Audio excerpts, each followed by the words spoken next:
இந்த படிப்பு இல்லனா நம்ம சமாளிச்சுக்கலாம். இல்ல இல்ல படிப்பு இல்லனா சமாளிக்க முடியாது. பாஸ் பண்ணித்தான் ஆகணும். நான் பல பேரை பார்த்திருக்கிறேன். 40 வயசு 50 வயசுல நிறைய பேர் சொல்றதை நான் கேட்டிருக்கேன். இந்த சொல் மட்டும் எனக்கு 15 வயசுல யாராவது சொல்லி இருந்தா, நான் 10th +2 மட்டும் பாஸ் பண்ணி இருந்தா.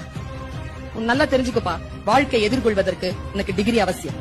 ஒரு ப்ரொஃபஷனல் டிகிரி கையில வச்சுக்கோ. ஏன் சொல்றேன் தெரியுமா? தோத்துறாத படிப்புல மட்டும். தோத்துட்டனா அடுத்தவங்க நினைக்கிற மாதிரி தான் நம்ம வாழ்க்கை இருக்கும். ஜெயிச்சிட்டனா நாம நினைக்கிற மாதிரி நம்முடைய வாழ்க்கை வாழலாம். ஆனா இப்போ அது புரியாது. இந்த வயதில் அது புரியாது. ஆனால் புரிந்தவர்கள் ஜெயித்து விடுகிறார்கள். எனி காஸ் படிப்பை மட்டும் கோட்ட விட்டுறாத. என்ன வேணாலும் பண்ணிக்க. வாழ்க்கை ஒரு முறை வருகின்ற வாய்ப்பு. முதல் வாய்ப்புல அடிச்சு தூக்கி போட்டு போயிட்டே இருக்கு. இந்த படிப்பு இல்லனா நம்ம சமாளிச்சுக்கலாம். இல்ல இல்ல படிப்பு இல்லனா சமாளிக்க முடியாது. பாஸ் பண்ணித்தான் ஆகணும். நான் பல பேரை பார்த்திருக்கிறேன்.